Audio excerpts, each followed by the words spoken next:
সাব্বির জেরিনি থেকে দূরে সরে দাঁড়ায়। মুখ ঘুরিয়ে নেওয়ায় জেরিন কষ্ট পেল। মনের কোণে অভিমানের আর শক্তপোক্তভাবে জায়গা করে নিল। জেরিন ভেবেই নিয়েছে সাব্বির চায় তার থেকে দূরে থাকতে। জেরিন হয়তো বেশি বিরক্ত করছে। নিজ মনে নানানবিধ প্রশ্ন উঠিয়ে নিল জেরিন। নিজের মায়ের কথাগুলো এখন মনে পড়ছে তার। সে হয়তো সত্যি সাব্বিরের যোগ্য নয়। যদি সাব্বির দূরে থেকে বেশি ভালো থাকে তো জেরিন আর তাকে বিরক্ত করবে না, থাকুক নিজের মতো। জেরিন নিঃশব্দে বেরিয়ে যায় রুম থেকে। জেরিনের কোনো সাড়া শব্দ না পেয়ে পেছনে ফিরে সাব্বির। কি হলো, মেয়েটাকে চলে গেল? এর মতো ডাকাত মহিলা কিছুই বলল না, উল্টো কেঁদে দিল। ব্যাপারটা ভাবাচ্ছে সাব্বিরকে। জেরিন আবার উল্টো রাগ করে বসে নেই তো, কিন্তু জেরিন তো এমন মেয়ে না সাব্বির কিছু করবে আর ওই মেয়ে তাকে আস্ত রাখবে, কিছুই করবে না। এটা সত্যি অবিশ্বাস্য। রাতে খাবার টেবিলে সবাই উপস্থিত। সাব্বির এতদিন কোথায় ছিল এটা নিয়ে প্রশ্ন করলো না কেউ। এমন ভাব সবাই জানে সাব্বির কোথায় ছিল। জেরিন সে আগের মতো নিশ্চুপ ভঙ্গিতে খাচ্ছে। সাব্বির আসার পর একবারের জন্য তাদের কোনো ঝগড়া না হয় বাড়ির লোক উল্টো চিন্তিত, কিন্তু সবার খুশি হওয়ার কথা ছিল। মানুষ কিছু একটা দেখে অভ্যস্ত হয়ে গেলে তার বিপরীত জিনিসগুলো সহজে মেনে নিতে পারে না। খাবার টেবিলে একটুর জন্য হলেও আজ কোনো রকম ঝামেলা হয়নি। সেতারা বেগম ভাবলেন হয়তো দুটোই আক্কেল হয়েছে, ভালো করে থাকলেই হয়। এবার খাওয়া শেষে যে যার রুমে চলে গেল। থেকে গেল নেহা, জেরিন। দুজন হাতে হাতে সাহায্য করে দিল বড়দের। নেহা মাঝে মধ্যে সাহায্য করে। আজ জেরিনকে দেখে হামিদা বেগম অবাক হলেও কিছু বললেন না। মেয়েটা কেমন চুপচাপ হয়ে গেছে হঠাৎ। কি এমন হলো কে জানে। জিজ্ঞেস করলে দেখা যাবে উল্টো রাগ দেখাচ্ছে, তাই তিনিও তেমন ঘাটালেন না। রাতে সাব্বির ভেবেছে ঘষাটি বেগম নিশ্চিত এসে হাজির হবে। এটা শান্তি থাকা মানে তীব্র ঝড়ের পূর্বাভাস, কিন্তু মেয়েটা আসলো না। জেরিন বিরক্ত হয়ে বসে আছে বারান্দায়। কেমন যেন এক বিদঘুটে অনুভূতিতে তলিয়ে যাচ্ছে তার মন। সাব্বির তো শুধুই ওর বন্ধু ছিল, ছোটবেলা থেকে একসাথে বেড়ে ওঠা। তাদের সম্পর্কে একটা ভালো দিক ছিল, কেউ কখনো কারোর থেকে কিছু লুকাতো না। স্বচ্ছ পানির মতো ছিল একজন অন্যজনের কাছে, যেখানে তাকালে ভিতরে সব কিছু স্পষ্ট দেখা যায়। অনেক সময় এমনও হয়েছে কিছু না বলতেও সাব্বির বুঝে যেত জেরিন কি বলতে চায়। জেরিনের ক্ষেত্রেও এমন হতো। তাদের সম্পর্কে এরকম রং বদল হওয়াটা কি খুব বেশি জরুরি ছিল, যার ফলে ওদের মাঝে সৃষ্টি হয়েছে এক দূরত্বের দেওয়াল? সাব্বির তো কোনো দিনই জেরিনের থেকে মুখ ফিরিয়ে নেয়নি। যতই ঝগড়া হতো, মারামারি করতো, দিন শেষে সব ভুলে যেত। ওই দিন ওইটুকু কথাতে সাব্বির এত বেশি কষ্ট পেল, যার জন্য এখন জেরিনের মুখ দেখাটাও পছন্দ করে না। জেরিন নিজের পরিবর্তন কিছুতেই বুঝতে পারছে না, উত্তর পাচ্ছে না মনে। এসে বাড়ি খাওয়া কিছু প্রশ্নের। কেন সে এতটা উতলা হচ্ছে সাব্বিরের জন্য? কেন মনে হলো সাব্বিরকে ছাড়া থাকতে পারবে না? ওর রুমে তো সে নিজেই যেতে চায়নি কখনো, তবে ইদানিং কেন এত বেহায়াপনা করছে? সাব্বিরের সব বিষয়ে নাক গলানোটা ওর অপছন্দ হবে, এই সাধারণ জ্ঞানটুকু কেন নেই জেরিনের মাথায়? কিসের জন্য? কোন অধিকার এত কিছু করছিল? আগের তুলনায় একটু বেশি বাড়াবাড়ি করে ফেললো না তো জেরিন? সাব্বিরের জন্য কি অন্য কোনো অনুভূতি জন্মালো মনে? কিন্তু এটা কিভাবে হতে পারে? সাব্বির তো বলেছে বিয়েটা শুধুই কাগজে কলমে, লোক দেখানো। ওদের সম্পর্কটা থাকবে আগের মতোই, তবে জেরিন কেন বাড়াবাড়ি করবে? সেও পারে নিজের আজেবাজে চিন্তাকে সাইডে রেখে নর্মাল থাকতে। জেরিন চায় সাব্বির যাতে ভালো থাকে। একজন ভালো বন্ধুর দায়িত্ব পালন করতে চায় জেরিন। সাব্বিরও ওর জন্য কত কিছু করলো, এতটুকু না করলে স্বার্থপরতা হয়ে যাবে। জীবনে ভালো থাকার অধিকার সবারই আছে। জেরিন তো ভালো আছে, থাকবে, তবে সাব্বির কেন নয়? জেরিন দরজা আটকাতে ভুলে গেছে। সাব্বির সে কখন এসেছে জেরিনকে গভীর চিন্তায় ডুবে থাকতে দেখে ডাকেনি। চুপচাপ দেয়ালে হেলান দিয়ে বুকে দুহাত গুজে দাঁড়িয়ে আছে, পর্যবেক্ষণ করছে জেরিনের ভাবভঙ্গি। নিখুঁতভাবে দেখছে মেয়েটাকে। কিছু সময় পর পরে মুখভঙ্গি পাল্টে যাচ্ছে, কখনো ঠোঁট তো কখনো ব্রু কুঁচকে ফেলছে, কপালে ভাঁজ পড়ছে, মৃদুমন্দ বাতাসে উঠছে খোলা চুল। চেয়ারে বসে রেলিংয়ে পা দিয়ে এক দৃষ্টিতে তাকিয়েছে আকাশের দিকে। সাব্বির থমথমে কণ্ঠে বলে উঠল, কি এমন ভাবছিস? মনে হচ্ছে দুনিয়ার সব মানুষের চিন্তা তুই একাই করে ফেলবি আজ। জেরিন হঠাৎ কার কথা শুনে পেছনে তাকায়, হালকা হেসে বলল, তুই এখানে? সাব্বির পাশের চেয়ারটায় বসে বলল, আসতেই পারি। তোর কি হয়েছে, হঠাৎ এত চুপচাপ আসছিস? কে কিছু বলেছে? না, কে আবার কি বলবে? সাব্বির কিছুক্ষণ এভাবেই তাকিয়ে রইল, চোখ ছোট ছোট করে। জেরিন তো কখনো কিছুই লুকায় না, আজকে এড়িয়ে যেতে চাইছে কেন? মেয়েটা কি রাগ করেছে? এতদিন ওর সাথে কথা না বলাতে তুই কি আমার উপর রাগ করে আছিস জেরিন? জেরিন হেসে বলল, রাগ করার মতো আবার কি করেছিস? রাত হয়েছে, যা গিয়ে ঘুমা, আমি ঘুমোতে গেলাম। জেরিন কথাটা বলেই রুমে চলে গেল। সাব্বির হত বিলম্ব হয়ে বসে রইল। এখন তো মনে হচ্ছে নেহার বৃষ্টির কথা শোনাই উচিত হয় নাই। এই মেয়ের মান অভিমান এখন কীভাবে ভাঙাবে? সাব্বির উঠে গিয়ে দেখলো জেরিন কাঁথা মুড়ি দিয়ে শুয়ে পড়েছে। সাব্বির গিয়ে একবার পুরো খাটের চারপাশে চক্কর কাটল। জেরিনের মাথার কাছে গিয়ে সাব্বির ভাও করে উঠল। জেরিন তৎক্ষণাৎ উঠে বসলো, চেঁচিয়ে বলে উঠল, সাব্বিরের বাচ্চা, যা বলছে এখান থেকে। সাব্বির জেরিনকে একটা ঠেলা মেরে পাশে বসে পড়ল। হেসে বলে উঠল, এই তো আমার কষ্টি বেগম আগের মোড়ে চলে এসেছে। জেরিন অগ্নিদৃষ্টি নিক্ষেপ করলো সাব্বিরের উপর। সাব্বির ভাবলেহীনভাবে বসে থেকে বলল, যাও বাবু, সরে বসো, আমি আজকে এখানেই থাকবো। আমার রুমে এতদিন থেকেছ, এখন আমি এখানেই থাকবো, বুঝতে পেরেছ? সদ্বোধ। জেরিন রাগে ফোঁস করে উঠল, তুই কেন থাকবি? যা বলছি তোর রুমে, আর কোনোদিন যাব না। সাব্বির উল্টো রাগ নিয়ে বলল, মামা বাড়ির আবদার পেয়েছো বুঝি? যখন খুশি যাবে, যখন খুশি যাবে না, এটা তো আমি মানবো না। আমার এখন থেকে তোকে ছাড়া ঘুম আসে না। চল বলছি, না হয় আমাকে থাকতে দে। জেরিন রাগে ফুসফাস করছে তা দেখে সাব্বির মুচকি মুচকি হাসছে। এই মেয়েকে তো আজকে যেভাবেই হোক রাগাতেই হবে। এর হাতে মার না খেয়ে সাব্বিরের অশান্তি লাগছে। জেরিন আচমকা সাব্বিরের গলা চেপে ধরল। হঠাৎ করে এমন হয় সাব্বির ধাপ করে বিছানায় পড়ে গেল। জেরিন রাগে দাঁতে দাঁত চেপে বলল, তোরা আমাকে ছাড়া কেন ঘুম আসবে না? নাটক করবি না একদম আমার সাথে। তোর রুমে কয়েকদিন গেছি বলে এখন খোঁটা দিচ্ছিস? বললাম না আজ যাব না, তাও জ্বালাতে কেন এসেছিস? আসার পর তোকে একবার খোঁচা মেরেছি আমি? বল। 15 দিন তো ঠিকই শান্তিতে ঘুমিয়েছিস, তখন আমাকে ছাড়াই তো ঘুমিয়েছিস। এখন এসব ফালতু কথা বলবি না। বদ অভ্যাস খুবই খারাপ জিনিস, বুঝেছিস? আমাকে অভ্যাস বানানো ছেড়ে দে, সুখে থাকবি। আমার থেকে দূরে থাকতে চাস, তাই তো চলে গিয়েছিস।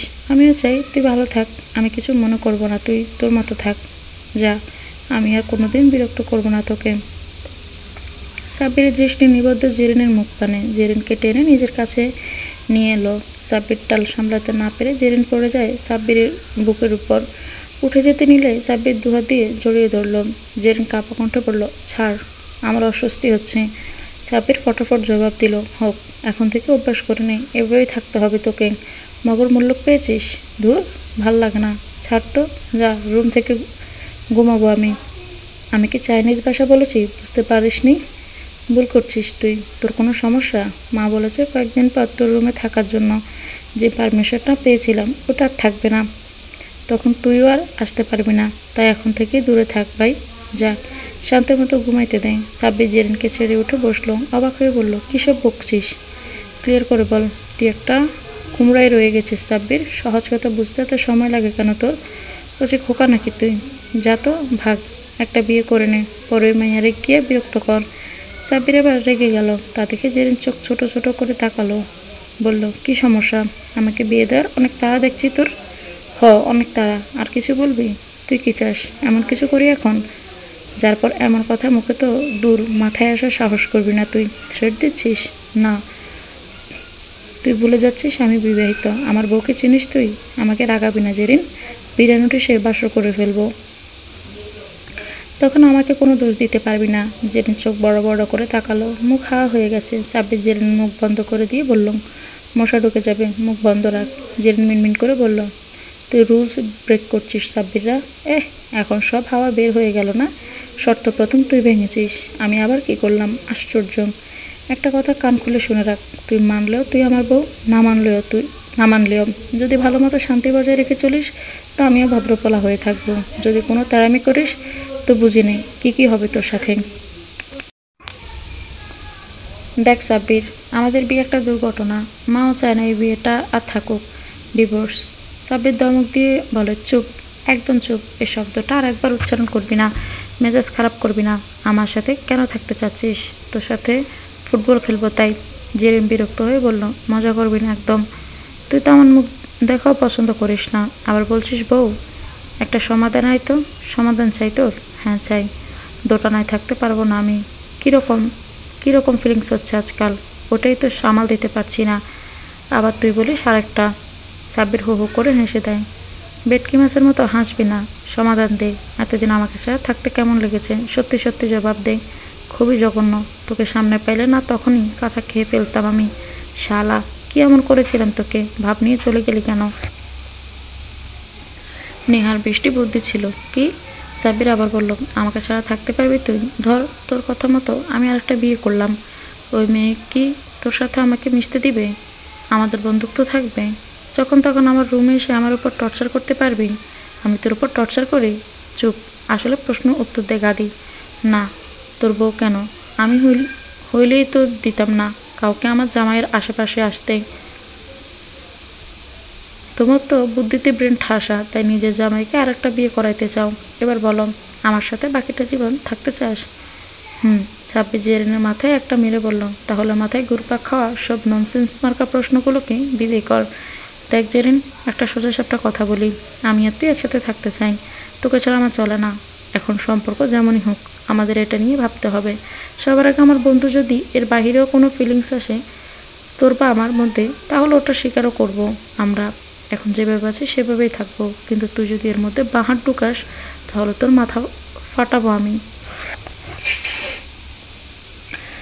বোঝানোর কথা বলে উল্টো ধমকাচ্ছিস? সাব্বির জেরিনের ঠোঁট আঙুল রেখে চুপ করিয়ে বলল, বিশ্বাস কর জেরিন, 15 দিনের একটা দিনও ঘুমোতে পারিনি আমি। তোর প্রতি অনুভূতি নিয়ে এখনও নিশ্চিত না আমি।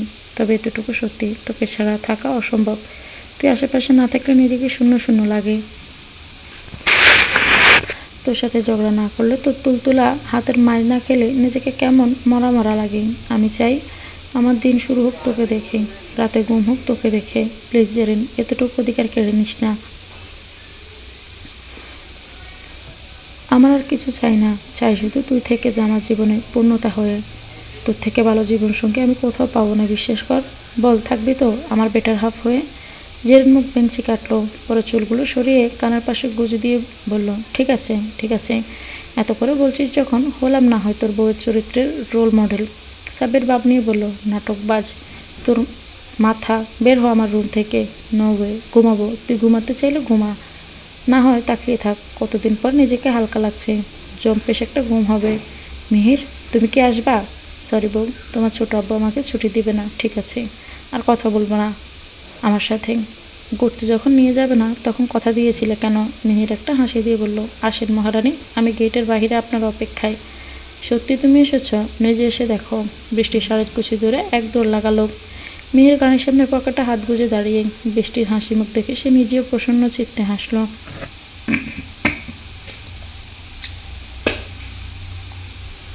বৃষ্টি এগিয়ে যেতে মিহির তার কোমর জড়িয়ে ধরল। বৃষ্টি ফিসফিস করে বলল, কি করছো কি রাস্তার মধ্যে? কেউ দেখে ফেলবে। দেখুক, আমার বউকে ধরেছি, তাতে অন্য লোকের কি? আচ্ছা চলো, এখন এখানেই সন্ধ্যা করে ফেলবে নাকি? আমার একটা জিনিস চাই। কি চাই তোমার আবার? বউর ঠোঁটের একটা নরম নরম চুমু। বৃষ্টি বলে উঠল, মিহির সরো তো, গাড়িতে উঠতে দাও। মিহির হেসে গড়িয়ে উঠল। পরে দুজন ঘুরতে গেল এক পড়ন্ত বিকেলে। শহরের জ্যাম ঠেলে বিরক্ত ঠেলে কোনো এক অজানায়, যেখানে থাকবে শুধু প্রণয় রাঙা সময়, ভালোবাসায় মোড়ানো নতুন মিষ্টি স্মৃতি। জেরিনের পরীক্ষা শুরু হবে কয়েকদিন পর। এদিকে মেয়েটার পড়াশোনার অবস্থা বেজায় বাজে। নীরবের সাথে ঘুরে ঘুরে ক্লাস মিস দিয়েছিল, সেই সময়টার নোটস নেই। তারপরও ক্লাসে তেমন মনোযোগ দেওয়া হয়নি। সব মিলিয়ে পড়াশোনার সাথে এক যুদ্ধ চলছে জেরিনের। এখন সাব্বিরের উপর দিয়ে যাচ্ছে প্রচুর প্রেশার। ছেলেটা ভার্সিটির সামনে যায় অফিসে, সেখানে কাজ, সব মিলিয়ে বাড়ি ফিরে রাত করে। এত ক্লান্তির মাঝে জেরিনের খোঁজ নিতে ভুলো না যেন। নিজের দায়িত্ব থেকে এক চুলো নড়েনি এখনো পর্যন্ত। জেরিন পড়াশোনা করে বিরক্ত হয়ে বসেছে সোফায়, কিছুই ঢুকছে না মাথায়। খাবার টেবিলে খাবার সাজাচ্ছেন সাহারা বেগম, তাহমিদা বেগম রান্নাঘরে। নিখিল, নেহা, বৃষ্টি, রৌফ নামলো নিচে। জেরিনকে আগিয়ে বসে থাকতে দেখে নিখিল বলল, কী রে, কী হয়েছে তোর? আবার মুখ ফুলিয়েছিস কেন? সাব্বিরের সাথে আবার লেগেছিস নাকি? অফিস থেকে কোথায় চলে গেল ছেলেটা? এখনো বাড়ি আসলো না? জেরিন মুখ বাঁকিয়ে বলল, ওর সাথে লাগতে যাব কেন? এর মধ্যে বাড়িতে ঢুকলো সাব্বির। জেরিনের হাতে একটা ব্যাগ ঝুলিয়ে দিয়ে বলল, নেন মহাশয়, আপনার সব নোটস, এবার পড়ে অন্তত পাসমার্কটা ওঠান। হারমাস জ্বালিয়ে খেলো বদমহিলা। আজকে জেরিন রাখলো না, গদগদ হয়ে যেই না কিছু বলতে যাবে, সাব্বির বলে উঠল, তোর কাজ করে দিয়েছি আমি, এবার সুন্দর মতো এক কাপ কফি বানিয়ে নিয়ে আমাকে খাওয়া। জেরিন খুশি মনে আচ্ছা বলে রান্নাঘরে গেল। কিছুক্ষণ পরে কফি নিয়ে হাজির জেরিন। সাব্বিরের দিক এগিয়ে দিয়ে বলল, তোর অনেক কাজ করতে হচ্ছে এখন, তাই না? সব কিছু হলো আমার জন্য, না হয়তো তুই এখন শুধু পড়াশোনায় মনোযোগ দিতে পারতি। সাব্বির সদ্য গোসল সেরে এসে চুলগুলো থেকে টপ টপ করে পানি ঝরছে। যেদিন সাব্বিরের হাতে কফি কাপ দিয়ে ওকে টেনে বিছানায় বসালো, জিজ্ঞেস করলো, তোয়ালাটা কোথায় রেখেছিস? সাব্বির বলল, জানি না। তুই বড্ড অগোছালো হয়ে যাচ্ছিস সাব্বির। তুই এসে গুছিয়ে দিলেই তো পারিস, কিন্তু তুই শুধু চলে যাওয়ার বাহানা খুঁজিস। জেরিন নিজের ওড়না দিয়ে সাব্বিরের চুলগুলো মুছে দিয়ে পেছন থেকে সাব্বিরের গলা জড়িয়ে ধরে দাঁড়ালো। বেশি বুঝোস কেন? দিব গলাটা টিপে? যাই হোক, অনেক অনেক থ্যাঙ্কস, নোটগুলো জোগাড় করে দিয়েছিস তাই। শুধু একটা ধন্যবাদ দিলি গসেটি বেগম। জেরিন সাব্বিরের গালে টুপ করে একটা চুমু দিয়ে দিল।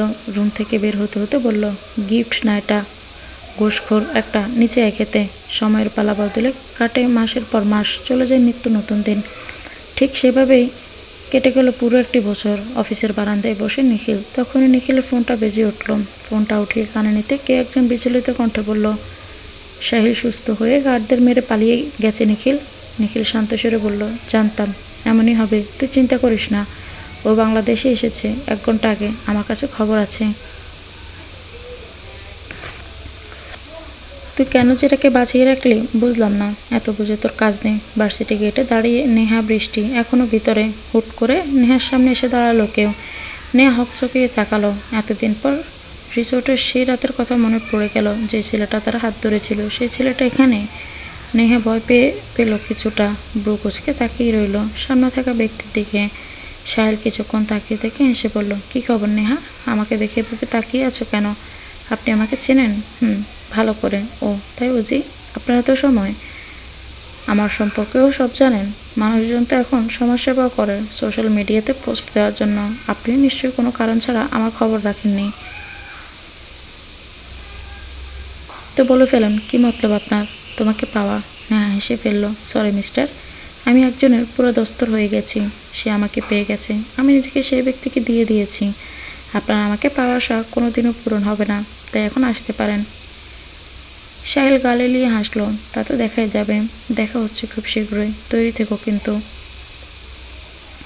নেহা বিরক্তি নিয়ে সেখান থেকে চলে গেল। তবে একটা জিনিস খুব ভাবাচ্ছে ওকে, ছেলেটিকে দেখতে অনেকটাই নিখিলের মতো। কিছু কিছু পার্থক্য আছে, তবে খুব ভালো দেখলে পার্থক্য করা হয়তো মুশকিল হবে। নেহাকে নিখিল ফোন দিয়ে বলেছে, আজ তৈরি থাকবে, তোকে একটা সারপ্রাইজ দেব। নেহা তো খুশিতে মন ভরে সেজেছে। খয়েরি রঙের শাড়ি, সাদা পাড়, নেহাকে ভীষণ মানিয়েছে শাড়িটা। আজ বৃহস্পতিবার, বিকেলে চলে আসার কথা নিখিলের। বাসাঘর থেকে আওয়াজ বেশি আসছে।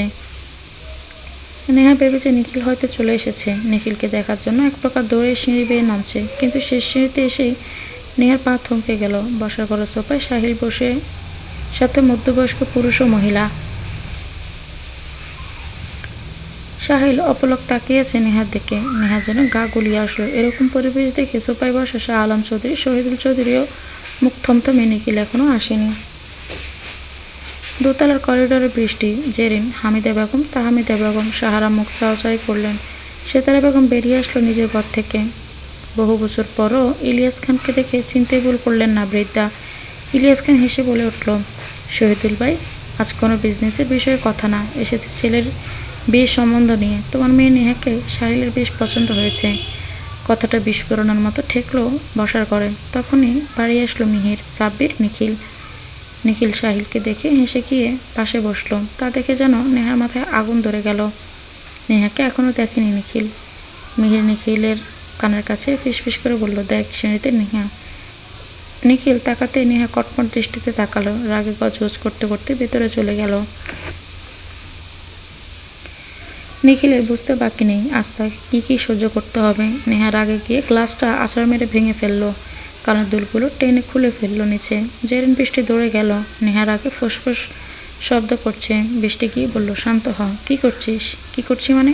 তোর ভাই কী করলো? নিজের বউকে সাজতে বলেছে, যাতে পাত্রপক্ষের সামনে নিয়ে দাঁড় করাতে পারে। এটা নাকি সারপ্রাইজ। একবার আসুক আমার সামনে। সারপ্রাইজ ধুয়ে পানি না খাইয়েছি তা আমার নাম নেহা না। জেরিন বলে উঠল, পাখি আমার ভালো, এভাবে রাগ করে না, ভাইয়াকে বকে দিব পরে। দুজন মিলে বুঝ দিতে থাকলো নেহাকে। নিখিল আসতে শহীদুল চৌধুরী হেসে বলল, ইলিয়াস ভাই বড্ড দেরি করে ফেললেন যে। আমার মেয়ে নেহা তো বিবাহিত, এই যে নিখিল আমার একমাত্র মেয়ে জামাই। 2 বছর আগেই তো ওদের বিয়ে হয়েছে পারিবারিকভাবে।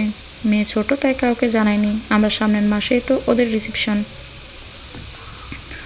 কয়েকদিনের ভেতরে তো সবাইকে জানাতাম। সাহিল যেন রাগে ফেটে পড়ছে। নিখিল মেহমেদ চৌধুরী এভাবে হাটে হাঁড়ি ভেঙে দিল, কিছুতেই মানতে পারছে না সে। এমনকি বিজনেস ক্ষেত্রে সবচেয়ে বড় ডিলটাও ওরা পেয়েছে, পরপর 2টা হার যেন মানতে পারছে না কিছুতেই। বৌজান, আমার কথাটা শোনো প্লিজ। আমি জানতাম না সাহিল আসবে। নেহা যেন এই কথায় আরও বেশি বিরক্ত হলো। মেজাজ এমনিতে তার তুঙ্গে, তার উপর নিখিল আবার ন্যাকা সাজছে। রাগে হিসিয়ে বলল, সারপ্রাইজের নাম করে নিজের বউকে নিলামে তুলছিলেন আপনি। আমাকে এখন আর ভালো লাগে না, যার জন্য নপুরুষকে দিয়ে দিতে চাচ্ছেন। নিখিল রাগ ভাঙাতে এসে নিজে এখন রেগে গেল, চেঁচিয়ে বলে উঠল, নেহা, মুখে যা আসবে তাই বলবি এখন? কী সব বলছিস? নেহা মুখ ঘুরিয়ে নিল। নিখিল এগিয়ে এসে জড়িয়ে ধরে বলল, কথা বলবি না আমার সাথে? নেহা নাকের ডগায় রাগ নিয়ে বসে আছে। কথা বলবে না আজ। নিখিল গাঁড়ে আলতো করে চুমু খেলো। নেহাকে সামনের দিকে ঘুরিয়ে বলল, দেখি দেখি চাঁদ মুখটা। ইস, রেগে থাকলে তোমাকে একদম রেড ভেলভেট কেকের মতো লাগে জান। একদম এসব বলে আমাকে পটানোর চেষ্টা করবেন না। আপনার কোনো কথাই শুনবো না আমি। শুনবি তো আমার কথাটা, পরে না হয় এভাবে ঝগড়া করিস। নেহা নিখিলের কলা চেপে ধরে বলল, আমি ঝগড়া করি তাই না? সাহস বেড়ে গেছে না তোমার? পেয়ে গেছেন তো এখন। তো আমাকে ঝগড়াটাই মনে হবেই, অপছন্দ হবে। সাহিলকে নিজের বউ দেওয়ার এত তাড়া, এত কষ্ট করার কি দরকার? আমি নিজে থেকেই চলে যাচ্ছি। নিখিল আচমকা নেহাকে কোলে তুলে নিল। নেহা নিখিলের গলা জড়িয়ে ধরতে গিয়ে ধরতে পারল না। নিখিল সেকেন্ডের মধ্যে নেহাকে খাটের উপর এক প্রকার ছুঁড়ে মারল। নেহা উঠে বসতে যাবে, তার পূর্বেই নিখিল হাত দিয়ে ঠেলে নেহাকে আবার খাটে ফেলল। নেহা কটম দৃষ্টিতে তাকালো। নিখিল গভীর কণ্ঠে বলল, আমার সব কথা শেষ না হওয়া আগে একটা কথাও বলবি না। 100 বার বলবো। মুখ কি শুধু আপনার একারই আছে নাকি? নিখিল আবার রেগে ধাম করে এক কামড় বসিয়ে দিল নেহার গলায়। নেহা দাঁতে দাঁতে বলল, এই রাক্ষস মার্কা ভূত কবে থেকে নিজের মধ্যে ইনস্টল করলেন? দাঁত কিন্তু আমারও আছে বলে দিলাম। নিখিল আবার গলায় চুমু দিল। এক হাতে নেহার ঠোঁট আঙুল রেখে বলল, নিজ থেকে চুপ করবি নাকি আমাকে করাতে হবে? যদি আমি একবার চুপ করাতে যাই তো পুরোদস্ত নিজেকে আমাকে এখন দেওয়া লাগবে তোর। এবার ভেবে দেখ, চুপ থাকবি নাকি জামাইয়ের আদর নিবি? নেহা কান চেপে ধরল। নিজের কপাল করে অসভ্য মুখে লাগামহীন একটা জামাই পেয়েছে, যখন তখন আজে বাজে কথা শুরু করে। নেহাকে চুপ থাকতে দেখে নিখিল হাসে। নেহার গাড়ে মুখ গুজে ধীর কণ্ঠে বলে, যার থেকে বাঁচানোর জন্য তোকে সবার থেকে লুকিয়ে নিজের করলাম, নিজের বুকের ভিতর আড়াল করে রাখলাম। তুই ভাবলে কি করে সেই মানুষের কাছে তোকে আমি তুলে দিব? এমন জঘন্য কথা মনে আসার আগেই আমার মৃত্যু হোক। আমি বেঁচে থাকতে তোকে অন্যের ছায়াতলেও তো সহ্য করতে পারবো না। ভাবলে কি করে আমি নিজের কলিজা কেটে অন্যকে দিয়ে দিব? এ তোর বিশ্বাস? নেহা নেহা নিখিলকে 2 হাতে জড়িয়ে ধরে বলল, আমার দোষ দিচ্ছেন কেন? ওই সাহিল নামক লোকটা রিসোর্টে আমার হাত ধরেছিল। ওই দিন ভার্সিটির সামনে কী সব কথা বলল। একে আমার মোটেও পছন্দ না। আর আপনি বললেন সেজেগুজে রেডি হবি। তখন ড্রয়িং রুমে গেলাম, ভেবেছি আপনি এসেছেন। গিয়ে দেখি ওই ছেলেটা আবার কীভাবে তাকিয়েছিল। আপনি এসেও হেসে হেসে কথা বলছেন। আমি তো মনে করেছি সাহিলের সামনে নেওয়ার জন্য আমাকে শাস্তে বলেছেন। এত অবুঝ কেন তুই নেহা? আপনাদের এই বিয়ে লুকানোর ব্যাপারটার জন্যই এত কিছু হলো। শোরুন তো বিয়ে করেছে বলতে পারে না, আবার আদিক্ষেতা। কয়েকদিনের ভেতরে সবাইকে জানাবো সব। শোরুন তো, আপনাকে আমার এখন একদম ভালো লাগছে না। মনটা খারাপ করে দিচ্ছেন আপনি আমার।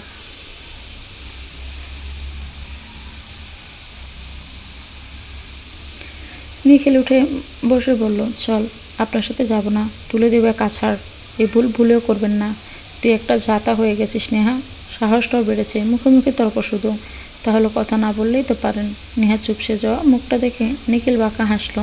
নেহার হাত টেনে নিচে নামালো। শাড়িটা সুন্দর করে ঠিক করে দিয়ে এক হাতের মুঠোয় নিল নেহার হাত। নেহা কিছু বলল না, বলেও লাভ হবে না। এ ছেলে নিজের কাজ শেষ না হওয়া পর্যন্ত কারো কথাই শুনে না। নিখিল নেহাকে টেনে নিয়ে আসলো ছাদে। রাত প্রায় 9টা বাজছে ঘড়িতে। ছাদে এসে দরজাটা লক করে দিল নিখিল। নেহা একটা বেঞ্চি কেটে অন্য পাশে সরে গিয়ে দাঁড়ালো। নিখিল পেছন থেকে নেহার চোখ টিপে ধরল। কী সমস্যা? চোখ টিপে ধরলেন কেন? নিখিল জবাব দিল না। নেহাকে টেনে নিয়ে আসলো ছাদের অপর পাশে। চোখ থেকে হাত সরিয়ে কাঁধে থুতনি ঠেকিয়ে নিখিল বলল, সারপ্রাইজ বউ। নেহা চোখ বড় বড় করে তাকালো একটা ছোট্ট টেবিলে খাবার, যার মাঝে ফুলের পাপড়ি দিয়ে ছোট ছোট করে লেখা, বউয়ের জন্য নিজ হাতে রান্না করেছি। এখন যেন মহারানী একটু খেয়ে খাবারগুলোর সাথে যিনি রান্না করেছেন তাহার জীবনও ধন্য করেন। নেহা অবিশ্বাসে শুরু বলল, আপনি কখন রান্না করলেন? দেখলাম না তো। দেখবেন কি করে?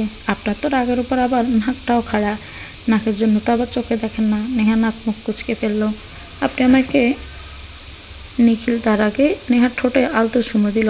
কানের কাছে ফিসফিস করে বলল, কথা বলার জন্য সারা রাত পড়ে আছে ম্যাডাম, এখন চলুন খাবেন। নেহার কথা বলতে পারল না। ছেলেটা একদম অসহ্য রকমের হুটহাট।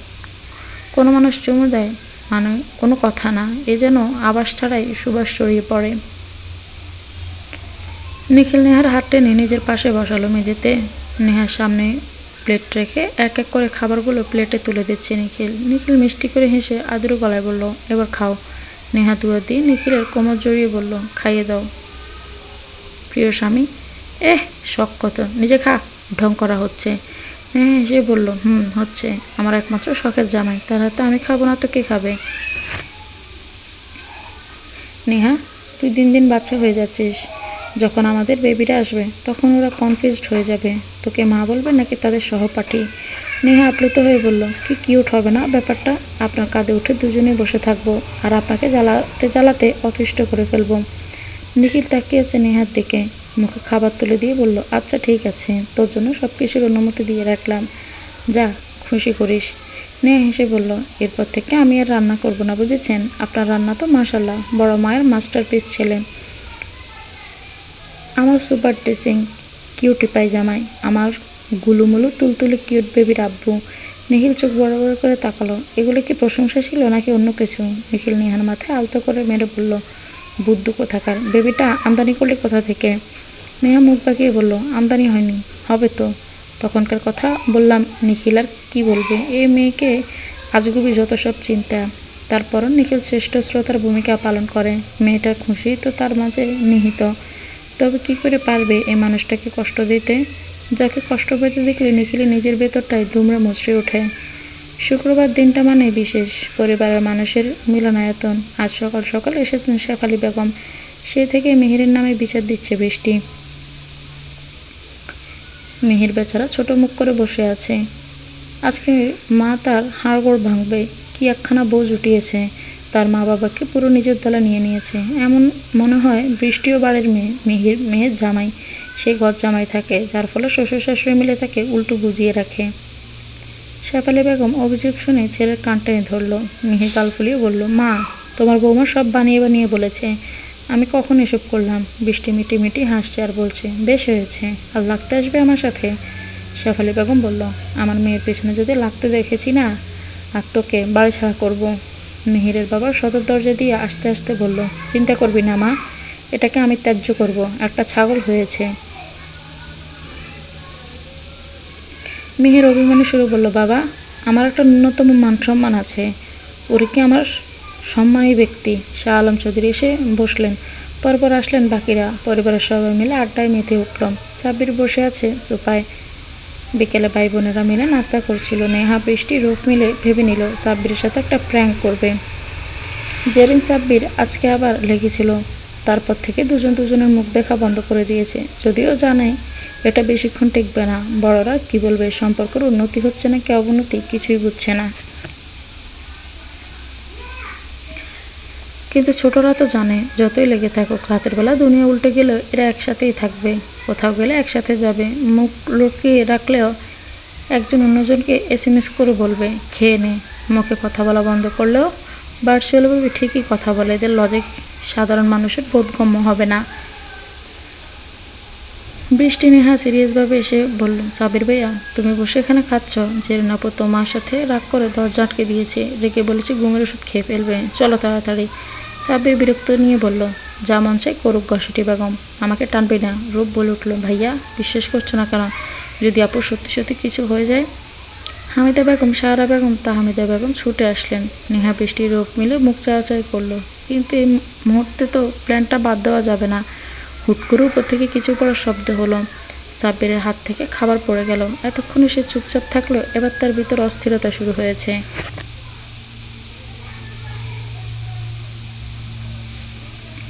সাব্বির বলে উঠল, আমার একটা মাত্র বউ।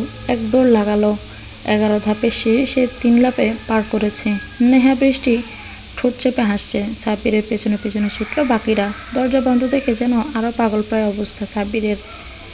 জোরে জোরে ধাক্কা দিতে লাগলো। জেরিন, ওই জেরিন, দরজা খোল বলছি। কি হয়েছে তোর? প্লিজ দরজা খোল। আমাকে দরকার পড়লে একদিন টানা মারিস, তাও নিজেকে কিছু করিস না। দরজাটা খোল, না হয় ভেঙে ফেলবো আমি। জেরিন সবে বিছানায় শুয়েছিল। চোখটা লাগতে না লাগতে সাব্বিরের কণ্ঠ শুনে বেজায় বিরক্ত হলো। ওনাটা গায়ে চাপিয়ে এসে দরজা খুলে যেই না কিছু করার কথা শোনাবে ভাবলো, সাব্বির এসে আষ্টে পৃষ্ঠে জড়িয়ে ধরলো জেরিনকে। বেচারি জেরিন কিছুই যেন বুঝে উঠতে পারল না। হঠাৎ এসে সাব্বির জড়িয়ে ধরায় 2 কদম পিছিয়ে গেল। দরজার বাহিরে এসে ততক্ষণে দাঁড়ালো বাকিরা। সাব্বির জেরিনের মুখ হাত চেক করে বলল, তুই ঠিক আছিস তো? কী করছিলি এসব? আমার ওপর রাগ করে ঘুমের ওষুধ খাবি, এটা কীভাবে চিন্তা করলি তুই? তুই জানিস না তুই ছাড়া আমি এতিম? জেরিন হা হয়ে তাকিয়ে কী সব বলছে এই ছেলে। জেরিন বলে উঠল, কী বলছো এগুলা? বাবা মা ছাড়া মানুষ এতিম হয়? তুই কেন হবি? তুই বুঝবি না, আমি হই। সাব্বির পারলে এবার কেঁদে দেয়। জেরিন নেহা বৃষ্টি দরজায় দাঁড়িয়ে দাঁত কিলিয়ে হাসতে দেখে চোখের ইশারায় জিজ্ঞেস করলো, কী হয়েছে? ওরা কিছু বলল না। সাব্বির এক অবিশ্বাস্য কাণ্ড ঘটিয়ে বসলো। জেরিন মুখ জুড়ে অগণিত চুমু দিতে লাগলো।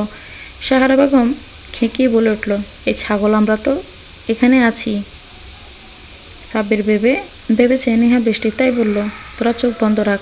নেহা বৃষ্টি আবার হু হু করে হেসে বলল, আমরা না তো, বড় মা, মেজো মা, ছোটো মা। জেরিন তবদা খেয়ে গেছে। এই ছেলের জিনভূত আছর করলো নাকি? কি শুরু করেছে? তার উপর মায়েদের সামনে। লজ্জায় হাঁসফাঁস করে উঠল।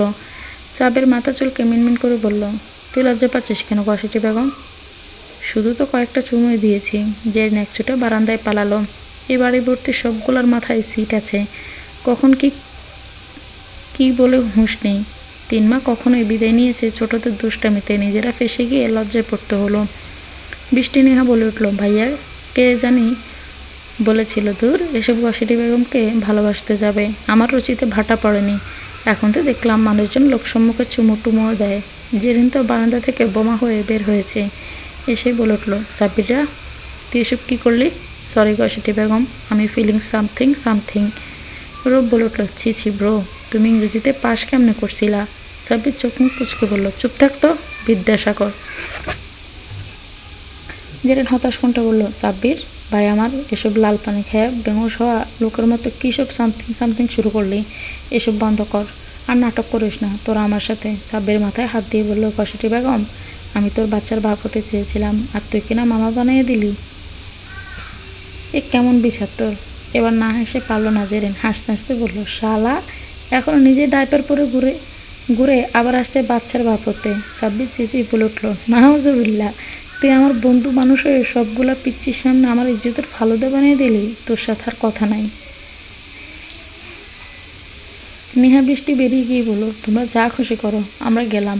ওরা বের হতে জেরিন দরজা চাপিয়ে কোমরে হাত রেখে বলল, ওরা না হয় মজা করেছিল, তুই কী থেকে কী করলি? সাব্বির জেরিনকে একটানে নিজের কোলে বসিয়ে বলল, তোর কাছে মজা মনে হয়? আমার তো জান বেরিয়ে যাওয়ার উপক্রম হয়েছিল। মনে হচ্ছিল এই বুঝি তোকে হারিয়ে ফেললাম। তোকে হারিয়ে ফেললে আমি নিঃস্ব হয়ে যাব নিঃসন্দেহে। জেরিনের শান্ত চাহনি। ছেলেটা সব কিছুর কেমন সহজ সরল স্বীকারোক্তি দিয়ে দেয়। জেরিন মাঝে মধ্যে ভাবে সে কতটা কপাল করে আমার জীবনসঙ্গী পেয়েছে। হয়তো সম্পর্কটা এখনও পরিপূর্ণ হয়নি তাদের, তাতে কি? সব কিছুই নির্দিষ্ট সময় সীমা আছে, যা যখন আসার আসবে। ওদের মধ্যেকার যে দৃঢ় বন্ধন আছে, একে অপরের প্রতি বিশ্বাস আছে, সম্মান আছে, তা দিয়ে হয়তো যুগের পর যুগ কাটিয়ে দেওয়া যাবে। সাব্বির জেরিনের হাত আঁকড়ে ধরে বলল, একটা কথা বলবো তোকে, এখন একদম ঢ্যাঁড়স মার্কার রিয়াকশন দিবি না, আগেভাগে বলে দিচ্ছি। জেরিন মিটি করে হেসে বলল, প্রপোজ করবি তাই তো? তুই জানলি কী করে? তোর মতো হাদা যে বিগত 2 সপ্তাহ ধরে বলার চেষ্টা করছে, সেটা আমি বুঝতেই না পারি তো কীভাবে হবে? তোকে খুব ভালো করে চিনি আমি, বুঝলি? তাহলে অ্যাকসেপ্ট কর। প্রপোজাল দিলি কখন? শর্ত সামনে থেকে, তোর ফিলিংস তোর পকেটে রাখ। এটা একদম ঠিক না গো বেগম। আমরা প্রমিস করেছিলাম আমাদের মধ্যে যখন, সেটা তোর হোক বা আমার, যারই আগে অনুভূতি আসবে সেই বলবে। কিন্তু তুই তো বলবি না বলে পণ করেছিস, তাই আমিই বলছি তোর প্রতি আমার কোনো ফিলিংস নেই, যা ভাগ। সত্যি? জেরি মুচকি মুচকি হাসলো। সাব্বির বলে উঠল, একটা চাটি মেরে তোর হাঁড়ির মতো মাথাটা ফাটিয়ে দেবো বদমহিলা। তোমার ভালোবাসা লাগবে না আমার, আমারটা দিয়েই হবে। জেরিন এবার হো হো করে হেসে উঠল। সাব্বির বালিশ ছুঁড়ে মারল, তবুও জেরিন থামলো না। উল্টো দুজন মিলে পুরো ঘরময় দৌড়াতে লাগলো। প্রচুর পরিমাণ ড্রিঙ্কস করেছে সাহিল। এসে দাঁড়িয়েছে চৌধুরী বাড়ির সামনে। সে আজ ব্যর্থ। তার মামাও হেরে গেছে চৌধুরীদের কাছে। নিজের সব রাগ ঘৃণা সব উগড়ে দেবে আজ। হেলে দুলে এসে হাজির হলো সদর দরজার বাহিরে। রাত প্রায় 12টার কাঁটা ছুঁই ছুঁই। বাড়ির সবাই তখন ঘুমে, দারোয়ানও ঘুমিয়ে পড়েছিল। আজ নিজেকে কিছুতেই শান্ত রাখতে পারছে না সাহিল। ইলিয়াস খান তার মামা তাকে জীবনে একটা কটু কথাও শোনায়নি, তবে আজ নেহাকে টার্গেট করেছিল শুধু চৌধুরী বাড়ির সম্মান নষ্ট করতে। জেরিনকে দিয়ে হয়নি, তাই সে আবার নেহার সাথে নিজের বিয়ের সম্বন্ধ নিয়ে এসেছিল। সাহিল নেহাকে পছন্দ করত, ভেবেছিল বিয়ে করে পরিবার থেকে পৃথক করে দিবে, এতে পরিবারের সবাই কষ্টে থাকবে। সে নেহার কোনো ক্ষতি চায়নি। ভালোবাসা নামক জিনিসটা চোখের কাটা হয়ে গেছে সাহিলের। তার মা ভালোবাসার জন্য নিজের জীবন দিল, সে দিকে সে কখনো পা বাড়াবে না। আজ তার মামা পথের ভিখারি, নিঃস্ব মানুষ। তার এই অবস্থা পিছনে যে নিখিল দায় তা বুঝতে বাকি নেই তার। আর সব কিছুর হিসেব নেবে, সব কিছুর।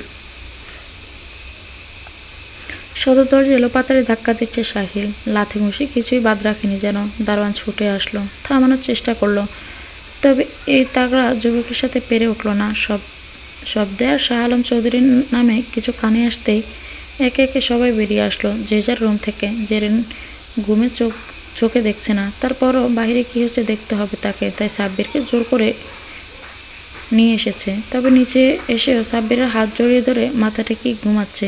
সদর দরজা খুলে দিতে সাহিল নিখিলকে ঠেলে ভিতরে আসলো। ডলে পড়ে যাওয়ার আগেই নিখিল তাকে আগলে নিল। আশেপাশে নিকট প্রতিবেশী বলতে মিহিরের বাবা মা সহ মিহির রাতে এসে হাজির। সাহিল প্রলাপ বকছে, যা শুনে সবার মুখ হা হয়ে গেল। শাহ আলম চৌধুরী যেন আকাশ থেকে পড়লেন। ওই শাহ আলম, তুই একটা খারাপ লোক। তোর জন্য আমি বাবা মায়ের ভালোবাসা থেকে বঞ্চিত। তোর জন্য আমার মা না ফেরার দেশে চলে গেছে। তুই তাকে বিয়ে করে যথাযথ সম্মান দিসনি, আমাকে সন্তান হিসেবে মেনে নিলি না। কী দোষ ছিল আমার মায়ের? কেন কেন তোমাকে ভালোবাসাটাই কি আমার মায়ের অপরাধ ছিল? বলছো না কেন? ওই শাহ আলম, বলছেন না কেন? আপনি তো সুখে আছেন, কেন আমার শৈশব কৈশোর আজ অবধি পুরোটা জীবন এভাবে ধ্বংস করে দিয়েছেন বলুন? আমি জানতে চাই, শুনতে চাই আমার অপরাধটা কি? কেন আমার জীবনটা স্বাভাবিক হলো না? কেন আজ আমি এত অবহেলিত? হামিদা বেগম স্বামীর পানে চাইলেন, তিনি স্বামীকে অবিশ্বাস করেনি, তবে অভিমান জমল মনে। কেন এই ছেলেটি বা তার সম্পর্কে কিছু বলল না? ঘটনাটা অন্য হতে পারে, জানার তো অধিকার ছিল হামিদা বেগমের। তিনি বসার ঘর ছাড়লেন। সেতারা বেগম মাথায় হাত দিয়ে বসলেন। এই অপয়া মেয়েটা নিজে তো মরল, কার না কার ঘাড়ের বোঝা তার ছেলের নাম করে রেখে গেল। এবার বড় বউটাকে কিভাবে সামলাবেন?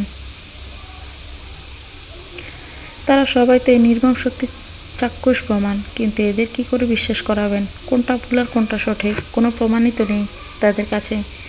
জেরিনের ঘুম তো ছুটলই। সে আকস্মিক ঘটনায় কথা বলতে ভুলে গেছে। বাকিদেরও একই অবস্থা। সাহিল বকবক করতে করতে জ্ঞান হারালো। নিখিল মিহির সাব্বিরকে ডেকে বলল গেস্ট রুমে নিয়ে যেতে সাহিলকে। সে তারা বেগম তেতে উঠল, এসব আবর্জনাকে বাইরে ফেলে দিয়ে আয় দাদুভাই, কেন আপদ ঘরে তুলছিস? নিখিল সেতারা বেগমের কথায় কান দিল না। সে ছুটল নিজের মায়ের ঘরের দিকে। কিছুক্ষণ পর নিখিলের সাথে বেরিয়ে আসলো হামিদা বেগম। কি থেকে কি হলো কিছুই বলল না হামিদা বেগম। দৌড়ে ঢুকলেন গেস্ট রুমে। সাহিলের দিকে তাকিয়ে কেঁদে উঠলেন তিনি। নিখিলকে জড়িয়ে ধরে বল না নিখিল, ও সত্যি আমার সন্তান, আমার কলেজের টুকরা। সাহিলের কাছে গিয়ে তার মুখে হাত বুলিয়ে হামিদা বেগম বলে উঠল, এত দেরি করলি কেন বাবা এই মায়ের কাছে আসতে?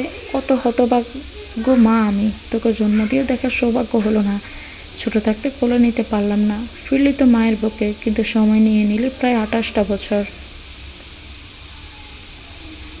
সেতারা বেগম ভীষণ রেগে আছেন। নাতিটা কোনো কিছু না জেনে শত্রুর ছেলেকে বাড়িতে জায়গা দিয়েছে। আর বড় ছেলের বউটাও তো ওই ছেলেকে চোখে হারাচ্ছে। নিখিলকে এতবার বলেছে, কিন্তু ছেলেটার মুখ থেকে কোনো কথা বের করতে পারলো না। মিহির রাতে থেকে গেল, বাড়িতে আর কেউ নেই, তাই চলে যেতে হলো মিহিরের বাবা মায়ের।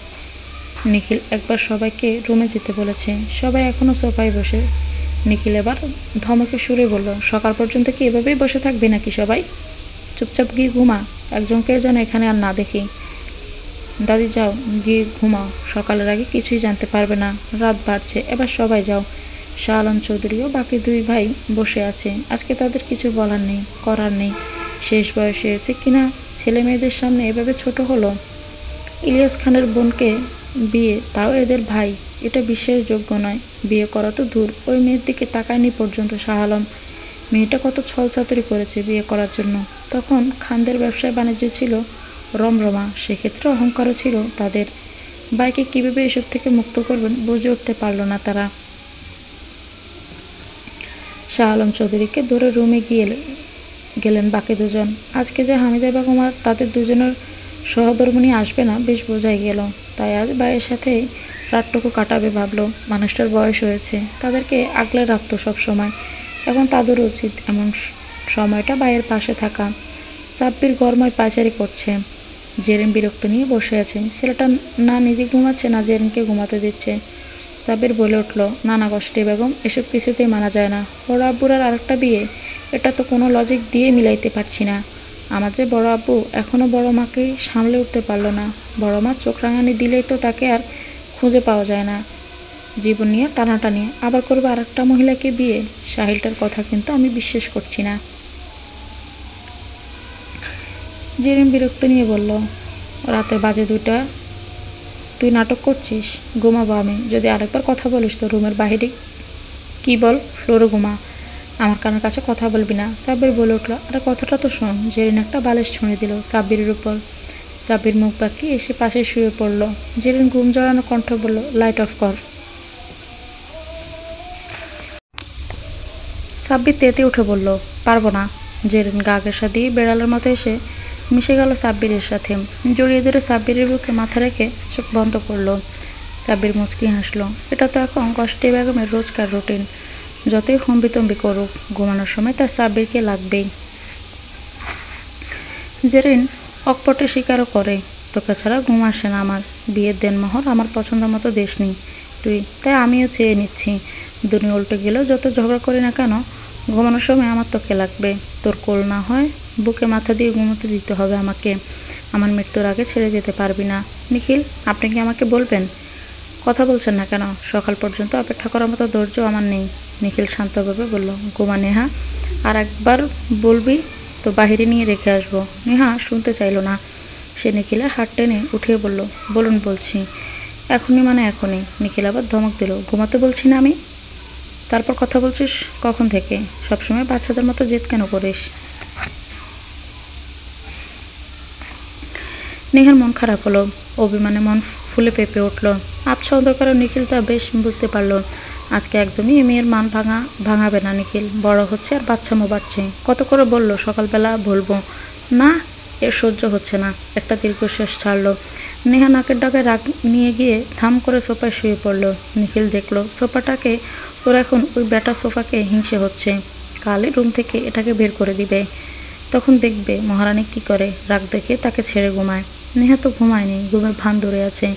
নিখিল যে আসবে এটা নেহা ভালো করে জানে। ওকে ধমক দেওয়া বজ্জাত ছেলে। নেহা যেন গভীর ঘুমে। নিখিল এসে কোলে তুলে নিল। নেহার কানের কাছে মুখটি ফিসফিস করে বলল, ঘুমের ভান অন্য কারোর সামনে গিয়ে ধরবি। নেহা কথা শুনে চোখ খুলে ফেলল। নিখিল সুযোগ বুঝে নেহার কপালে একটা চুমু দিল। নেহা বেঞ্চি কাটলো। কথা শুনিয়ে এখন ভালোবাসা দেখানো হচ্ছে। নেহাকে জড়িয়ে ধরে বলল, এভাবে সবসময় কেন রাগ করে থাকিস বলতো? আমার বাচ্চাগুলোও তো তোর মতো হবে। আর আপনি যে সবসময় রাগ নিয়ে থাকেন, তার বেলা বাচ্চা তো আপনারও হবে, থাকবে তো তোর পেটের ভিতর। নেহা ঠোঁট উল্টে বলল, বেবি আমার মতো হবে দেখে আপনার পছন্দ হচ্ছে না? ও বুঝেছি তো, আমাকে এখন আর ভালো লাগে না আপনার।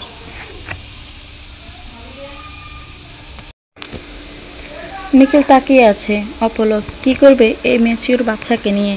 সবার সামনে কত ভদ্র শান্ত মেয়ে, এখন তো রাগটাও কম দেখায়। সবার সামনে চঞ্চলতাটাও কমেছে কিছুটা। কিন্তু ঘরের ভিতর কি কি যে করে এটা যদি কেউ দেখতো। নিখিলের সামনে নেহা এখনো বাচ্চা, সব কথায় ঠোঁট উল্টে কেঁদে ফেলে, কিছু বলাই যাবে না তাকে। নিখিল শক্ত করে জড়িয়ে ধরে বলল, পাগলি একটা, ভালোবাসা কখনো পুরনো হয় না বুঝলি, ভালোবাসার মানুষকে কখনো অপছন্দ করার প্রশ্নই ওঠে না। নেহা নিখিলের গলা জড়িয়ে গলায় মুখ গুজে দিল। একটা চুমু দিতেই নিখিল বলে উঠল, এখন কি আমার বউয়ের আদর চাই? নেহা একটা কিল বসিয়েছে নিখিলের বুকে, সবসময় উল্টোপাল্টা চিন্তা করে এই ছেলে। নিখিল নেহার মাথায় হাত বুলিয়ে দিয়ে বলল, এত রাগ করো কেন পাখি? বললাম তো সকালে বলবো, তারপরে রাতের বেলা জেদ করা সাজে নাকি? নেহা বুকের উপর লেপটে গিয়ে বলল, তাই বলে আপনি আমাকে এভাবে বকা দিবেন? আপনার সাথে কথা বলবো না আমি। আচ্ছা মানলাম আমার দোষ, সরি। এবার খুশি? নেহা প্রত্যুত্তর করলো না, তবে একরাশ প্রশান্তি নিয়ে চোখ বুঝলো। সকাল না হতে রান্নাঘরে খাবার বানানোর তোড়জোড় শুরু হলো। আজ রান্নাঘরে শুধু সাহারা ও তাহমিদা। হামিদা বেগম এখনও সাহিলের পাশে বসে চিন্তিত দুই যা। বড় আপাটার যে কি হলো, একটা অচেনা ছেলের জন্য এত টান তাদের ভাবাচ্ছে। ঘুম ভাঙল সাহিলের। খাটের পাশে হেলান দিয়ে বসে থাকা মধ্যবয়স্ক মহিলাটিকে দেখে তাকিয়ে রইল ক্ষণকাল। কে মহিলা? তার পাশে বা বসে জেমাচ্ছে কেন? সাহিল বুঝতে পারল সে তার নিজের ঘরে নেই। উঠতে গিয়ে মাথা ব্যথা অনুভব করলো। রাতের কথা মনে পড়লো একটু একটু। সে এখন চৌধুরী বাড়িতে। হামিদা বেগম চোখ খুলে দেখলো সাহিল ঘুম থেকে উঠেছে। তিনি বিচলিত কণ্ঠে বলল, বাবা ঘুম কেমন হলো? এখন কি মাথায় যন্ত্রণা আছে? মা তোর জন্য এক কাপ কফি করে এনে দেবো, খাবি বাবা? সাহিল চকিত নয়নে তাকালো। মনের ভিতরটা কেমন করে উঠল তার। এত আদর মিশিয়েও বুঝি সাধারণ রোজকার কথাগুলো বলা যায়। এক কাপ কফির আবদারও তো ওর করার কথা, কিন্তু কে ইনি যে ইনি আবদার করলো এক কাপ কফি বানিয়ে দিবে কিনা? তাকে বাবা কেন সম্বোধন করলো আর নিজেকে মা? সাহিল অবাক কণ্ঠে বলে উঠল, মা। হামিদা বেগমের চোখ চলচল করে উঠল। কি শান্তিতে ঘেরা এ ডাক! মা ডাক শোনার জন্য তার হৃদয়টা আজ ভীষণ রকম ব্যাকুল। হামিদা বেগম হন্তদন্ত পায়ে গেল রান্না করে। কফি বানিয়ে আবার বের হলো সাহারা। তাহমিদা তবদা খেয়ে দাঁড়িয়ে দেখল তার কাজ। নেহা জেরিন এসে রান্না করে বৃষ্টির সিঁড়িতে। তারা কাজে সাহায্য করতে এসেছে। নিজেদের মাকে এভাবে ছুটতে দেখে তারা অবাক, তবে সবাই নিশ্চুপ। নিখিল বলল, সকালে সব ঠিক হয়ে যাবে। তাই তারা অপেক্ষায় আছে। খাবার টেবিলে পিনপতন নীরবতা, কারো মুখে কোনো রা নেই। চুপচাপ খেয়ে যাচ্ছে সবাই। সাহিল ইতস্ত বোধ করছে এই মানুষগুলো অপাদ দৃষ্টিতে তার প্রতিদ্বন্দ্বী, তাদের সাথে এক টেবিলে বসে খাওয়া। হামিদা বেগম তাকে ছাড়তে নারাজ। সাহিল কেন যেন এই মহিলার কথা ফেলতে পারেনি। তাছাড়াও সে বেয়াদব নয়, অযথা কোনো মানুষের সাথে খারাপ ব্যবহার কেন করতে যাবে? সাহিল অল্প খাবার মুখে নিল। সবাই কিছু না কিছু খেয়ে উঠে গেল। সকাল 10টা। আজকে অফিস বা অন্য কোথাও যায়নি। হঠাৎ কলিং বেল বেজে উঠল। জেরিন গিয়ে দরজা খুলতে দেখল তার নিজের বড় মামা মামি এসেছে। সে কোনো রকম জিজ্ঞেস করলো কেমন আছেন। তারাও ছুটে আসলো ভিতরে। পরপর সবাই উপস্থিত। সাহিলও আছে। একটু পর বাড়িতে আসলো ইলিয়াস খান ও তার স্ত্রী। নিখিল পূর্ণ দৃষ্টি রাখল সাহিলের ওপর। সাহিলও তাকিয়ে তার দিকে। নিখিল বলল, তোমার সব প্রশ্নের উত্তর আজ তোমাকে ইলিয়াস খানই দেবে সাহিল। সাহিল হতবাক হয়ে তাকিয়ে আছে সবার দিকে। নিখিল সেতারা বেগমের দিকে তাকিয়ে বলল, দাদি তুমি বলবো অতীতের কাহিনী, তার পরবর্তী অংশটুকু বলবে ইলিয়াস খান। আজকে সব রহস্যের উপর থেকে পর্দা উঠে যাক। অনেক তো হলো লুকোচুরি। সেতারা বেগমকে সকালে সব কিছু বুঝিয়েছে নিখিল। বলেছে যাতে ইলিয়াস খানের সাথে শত্রুতার মূল কারণটা সবাইকে তিনি বলেন। ইলিয়াস খান নত মস্তিষ্কে বসা। আজ সে নিঃস্ব। অহংকার, লোভ, প্রতারণা আজ তাকে ধ্বংস করে দিয়েছে। তবুও তিনি এসব স্বীকার করে পাপের বোঝা কিছুটা হলেও কমাতে চান। নিখিল তার চোখে আঙুল দিয়ে দেখিয়ে দিয়েছে তিনি কতটা ভুল ছিলেন। সাহিল এতটাই শক্ট, কী বলবে বুঝে উঠতে পারল না। তার মামা কি এমন সত্যি বলবেন? সব কেমন পেঁচিয়ে যাচ্ছে। সেতারা বেগমের দিকে তাকিয়ে সকলে তিনি বলতে শুরু করলেন। তখন নিখিলের দাদার ব্যবসা শুরু করেছিল সবে। তেমন ভালো না অবস্থা, কোনো রকম চলতো আর কি। ধীরে ধীরে লাভ হওয়া শুরু করে, কিছুটা উন্নতি হয় তাদের। তবে ইলিয়াসের বাবা তখন বেশ হাত গরম। তাদের শহরে নামডাক ভালোই ছিল। তোদের দাদু পরবর্তীতে শাহ আলমকে ব্যবসায় যোগ দিতে বলে। পড়াশোনা শেষ করেছিল তার, ততটাও বড় না। শহীদুল মাহফুজ পড়াশোনা করছে তখনও। ইলিয়াসের বাবার 2 সন্তান ছিল, ইলিয়াস আর তার বোন কারিমা। কারিমা তখন বিশ্ববিদ্যালয়ে পড়ে। ইলিয়াস তার বাবার সব কিছু দেখত। মূলত তার তত্ত্বাবধানেই চলতো তাদের সব কিছু। শাহ আলম আসার পর থেকে তোদের দাদুরও উন্নতি হয়। খানদের থেকেও বেশি নামডাক শুরু করে। দুজনে দুজনের দিক থেকে যথাসম্ভব ভালো, কেউ কাউকে ছেড়ে দেওয়ার পাত্র নয়। শাহ আলমের পরিচিতি বাড়ে, সেই সুবাদে কামিনীর পছন্দ হয় শাহ আলমকে। ব্যবসায়িক দ্বন্দ্ব, তার উপর মেয়ের শত্রুপক্ষের ছেলেকে পছন্দ করা মেনে নিতে পারেনি ইলিয়াস ও তার বাবা। পরবর্তীতে তারা মেয়ের মতকে প্রাধান্য দিয়েছিল, সন্ধি করতে চেয়েছিল। তোদের দাদু এতে অমত করেনি। তবে শাহ আলমের কামিনীকে পছন্দ ছিল না। কামিনী শাহ আলমকে ভালোবাসলেও শাহ আলমের পছন্দ ছিল আলাউদ্দিনের বোন হামিদাকে। ছেলের পছন্দের বিরুদ্ধে গিয়ে শুধু ব্যবসার জন্য ছেলের জীবন নষ্ট করতে চায়নি তোদের দাদু। তাছাড়াও এক কথা সত্যি, জানিস তো, ভালোবাসার সংসার জোর করে হয় না। একে অপরের সাথে থাকা যায়, একই ঘরে থাকা যায়, তবে মানসিক শান্তিটা থাকে না। দিন শেষে নিজের কাছে নিজেকে বোঝা মনে হয়। আমি মা হয়ে ছেলেকে এমন কিছুতে ফেলতে পারিনি। হামিদাকে আমারও ভীষণ পছন্দ। আমার একটাই মেয়ে ছিল, যাকে বিয়ে দিয়ে পরের বাড়িতে পাঠিয়েছি। হামিদার মতো একটা মেয়ে আমার ঘরে আসবে ভেবে আমি খুশি হয়েছিলাম। ব্যবসায় উন্নতি হওয়ার আগে থেকে শাহ আলম হামিদাকে পছন্দ করত, যা আমাকে সে জানিয়েছিল। শহীদুলের সাথে একদিন ওদের বাড়ি গিয়েছিল, তখনই হামিদাকে পছন্দ হয়েছে শাহ আলমের। তবে ছেলে আমার বলেছিল যখন সে চাকরি করবে তখন প্রস্তাব পাঠাবে, তার আগ পর্যন্ত বিষয়টা গোপন রাখতে। কামিনীও যথেষ্ট ভালো মেয়ে ছিল, শুধু বাবা ভাইয়ের আদরে বিগড়ে গিয়েছিল, দাম্ভিক হয়ে উঠেছিল। যা তার চাই সেটা পেয়েছে সবসময়। জীবনসঙ্গী হিসেবে শাহ আলমকে চাওয়াটা অন্যায় না, যদিও চাওয়াটা উভয় পাক্ষিক হতো, তো কখনো দ্বিমত করতাম না আমরা। শাহ আলম তাকে অনেকবার বুঝিয়েছে, একদিন হামিদার কথাও বলেছে। এর মধ্যে এসব দেখে আমরা হামিদের সাথে শাহ আলমের বিয়ে দিয়ে দেই। এতে কাজও হয়েছিল। কামিনী তার পক্ষ থেকে পাগলামো বন্ধ করেছে। আমরা ভেবেছি সে নিজের ভুল বুঝতে পেরেছে, তবে ধারণাটা সম্পূর্ণই ভুল ছিল আমাদের। শাহ আলমের বিয়ের তখন 1 বছর। হামিদের সন্তান সম্ভবা ছিল সপ্তাহখানেক পর। তারপর ডেলিভারির ডেট ছিল। হামিদা অসুস্থও ছিল, তাই আমরা কোনো ঝুঁকি নিতে চাইনি। হসপিটাল নিব আগে থেকেই সব ঠিক করে রাখা। তার মধ্যে একদিন খবর পাই কামিনী আত্মহত্যা করেছে। মেয়েটার জন্য খারাপ লাগলেও কিছু করার ছিল না আমাদের। তবে সে ভুল মানুষকে ভালোবেসেছে, নিজের জীবন দেওয়ার মতো বোকামিটা করেছে। কামিনী মারা যাওয়ার পর হামিদা কোলজুড়ে এসেছে নিখিল আমাদের বাড়িতে, তখন খুশির আমেজ। তারপর থেকে খানরা আরও রেগেছিল আমাদের উপর।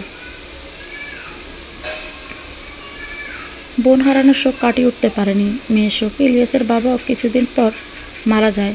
তো দাদুও 2 পরিবারের দুঃখে ছিল। তবে কেউ কেউ মনে করতো তাদের পরিবারের এরকম পরিস্থিতির জন্য আমরাই দায়ী। হায়াত মৌতের মালিক আল্লাহ। আমরাও তো তোর দাদুকে আটকাতে পারিনি, জীবন তো থেমে থাকিনি। তবে খানদের সাথে সেই শত্রুতা এখনও রয়েই গেল। তারপর এখন আবার ইলিয়াসের ছেলে সাহিলের সাথে শাহ আলমের ছেলের দ্বন্দ্ব। জানি না কবে এসবের শেষ হবে।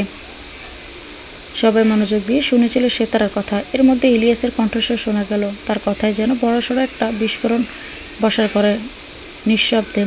সাহিল আমাদের সন্তান নয়, শাহ আলম আর হামিদা বেগমের সন্তান।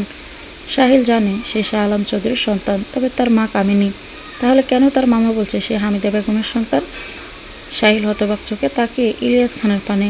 এত বছর যে মানুষটাকে বিশ্বাস করেছে, চোখ বন্ধ করে সে মানুষটা তাকে কীভাবে ঠকালো? ইলিয়াস খান বলে উঠল, আমাকে ক্ষমা করে দিস সাহিল, আমি অন্যায় করেছি। শাহ আলম চৌধুরী সহ বাকিরা ফ্যাল করে তাকিয়ে। ছোটরা এখনও শখ থেকে বের হতে পারেনি। সাহিল তাহলে ওদের ভাই? সাহিল কাপা কণ্ঠে বলে উঠল, আমার মাকে। সত্যি করে বলো মামা। ইলিয়াস খান যেন ভেতর মুষড়ে পড়লেন। সাহিল তাকে এখনও মামা বলে ডাকছে। ছেলেটা কত ভালো তিনি তা জানেন। শাহ আলম চৌধুরীর মতোই বেনিয়ে স্বভাব তার। চৌধুরী পরিবারের প্রতিটা মানুষ সত্যি ভীষণ রকম ভালো। না হলে কি নিখিল এত কিছু জানার পরেও তাকে মাফ করে দিতে পারে? শুধুমাত্র একটা শর্তে, সব সত্যি বললেই তার প্রতি তাদের কোনো রাগ ক্ষোভ থাকবে না, বলেছে নিখিল। সত্যিই বুঝি তাই? সাহিলের পরিচয় না জেনে রাতে তাকে থাকতে দিয়েছে, তারা সেবা করেছে, খেতে দিয়েছে, যদিও বা এখন জানলো সে তাদেরই ছেলে। ইলিয়াস খানের চোখ ঝাপসা হয়ে এলো। সাহিলের দিকে তাকিয়ে বলল, তোর মা ওইখানে যে মহিলা দাঁড়িয়ে আছে তিনি। আর বাবা শাহ আলম? সাহিল তাকালো আঙুল তাক করা মহিলাটার দিকে, যিনি আঁচলে মুখ গুজে কাঁদছেন, যে তাকে রাতে সেবা করেছে, সকালে খাওয়ালো। এই ভালো মানুষটা তার নিজেরই মা, আর সে কিনা এই মমতা থেকে এতটা বছর দূরে ছিল। তার জীবনের সব কিছু থেকেও কিনা সে ছিল অপূর্ণ। এতগুলো মানুষ সবাই তার আপন ছিল। কি বলে দিল তাকে সৃষ্টিকর্তা? নিজের বাবা মায়ের আদর থেকে বঞ্চিত হলো, ভাই বোন থেকে তাকে পৃথক থাকতে হলো। চোখের পাতা ফেলতে কষ্ট হলো যেন ছেলেটার। ভীষণ রকম ভারী মনে হচ্ছে পৃথিবীটাকে। নিজের হাত মুষ্টিবদ্ধ করে অতি শান্ত কণ্ঠে সাহিল বলল, আমি পুরো সত্যিটা জানতে চাচ্ছি মামা। ইলিয়াসের স্ত্রীও অবাক চিত্তে তাকিয়ে, সে নিজেও জানত সাহিল কামিনীর সন্তান, কিন্তু নিজের স্বামীকে এত নিচে একটা কাজ করতে পারে তিনি এত বছরও বুঝলেন না। মানুষ কত সহজে মুখোশের আড়ালে নিজেকে ঢেকে রাখতে পারে। সবার সামনে ভালো সাজা তার স্বামী কিনা একটা মায়ের বুক খালি করে দিয়েছে, একটা পরিবারকে শেষ করে দিতে উঠে পড়ে লেগেছিল। ইলিয়াসের এই পাপের কারণেই হয়তো আল্লাহ তার কোলজোড়ে কোনো সন্তান দেয়নি। তিনি মাতৃত্বের স্বাদ পাননি। তাদের সব কিছু থাকলেও কোনো সুখ ছিল না। ইলিয়াস খান বলা শুরু করলেন, কামিনী মারা যাওয়ার পর আমাদের মনে হতে লাগলো শব্দ শাহ আলমের। যদি শাহ আলম আমার বোনকে মেনে নিত তো সে বেঁচে থাকতো। আমার বোন যেহেতু আমাদের ছেড়ে চলে গেছে, শাহ আলমেরও কোনো অধিকার নেই সুখে থাকার। সেদিন জানতে পেরেছিলাম শাহ আলমের ছেলে সন্তান হয়েছে, তবে জানতাম না সে জোড়া পুত্রের বাবা হয়েছে। তবে হয়তো দুজনকেই নিয়ে নিতাম। আমি তাকে সন্তানহারা করতে চেয়েছিলাম। হসপিটালে গিয়ে নার্সদের টাকা দিয়ে শাহ আলমের সন্তানকে চেয়েছিলাম আমি। নার্সটি অত টাকা লোভ সামলাতে পারেনি, একটা বাচ্চা এনে দিয়েছিল আমাকে। প্রমাণস্বরূপ দিয়েছিল ডিএনএ টেস্টের রিপোর্ট। বাড়ি গিয়ে মনে হচ্ছিল আমি জিতে গেছি, শাহ আলম হেরে গেছে। কিন্তু আল্লাহ হয়তো অন্য কিছুই ভেবে রেখেছিলেন। জানতে পারি শাহ আলমের ছেলেকে নিয়ে স্ত্রীসহ বাড়িতে গেছে। তাদের আনন্দের সীমা নেই। ভেবেছিলাম এই শিশুটাকে দিয়ে কি করব আমি? এতিমখানায় দিয়ে দিব নাকি কোথাও ফেলে আসব? কারণ তখনও আমি অবিবাহিত, একটা বাচ্চাকে পালা মুখের কথা নয়। আরেকবার ভেবেছিলাম চৌধুরী বাড়ির দরজায় ফেলে যাব, কিন্তু বাবা তাতে রাজি হয়নি। কাজের লোকের হাতেই বড় হতে লাগলো সাহিল। পরিচয় দিয়ে দিলাম কামিনীর। আর ছোট সাহিলের কানে ছোট থেকে একটা কথা ঢুকিয়ে দিলাম, আমাদের বড় শত্রু চৌধুরী পরিবার। তার মায়ের খুনি চৌধুরী পরিবার। সাহিল খুবই ইনোসেন্ট বাচ্চা ছিল।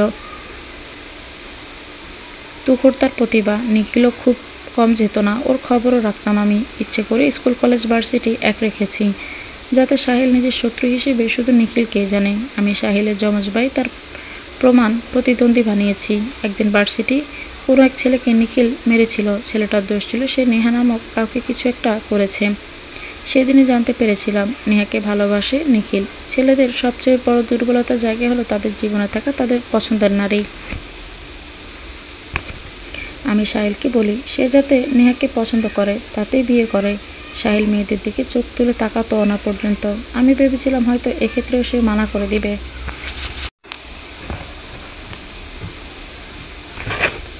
সাহিল জেনে বুঝে কোনো মেয়ের ক্ষতি করবে না, এটা আমি জানতাম। তাই বলেছিলাম তুই বিয়ে করে চৌধুরীদের থেকে তাকে আলাদা করে দিবি, তাহলে তারা কষ্টে থাকবে।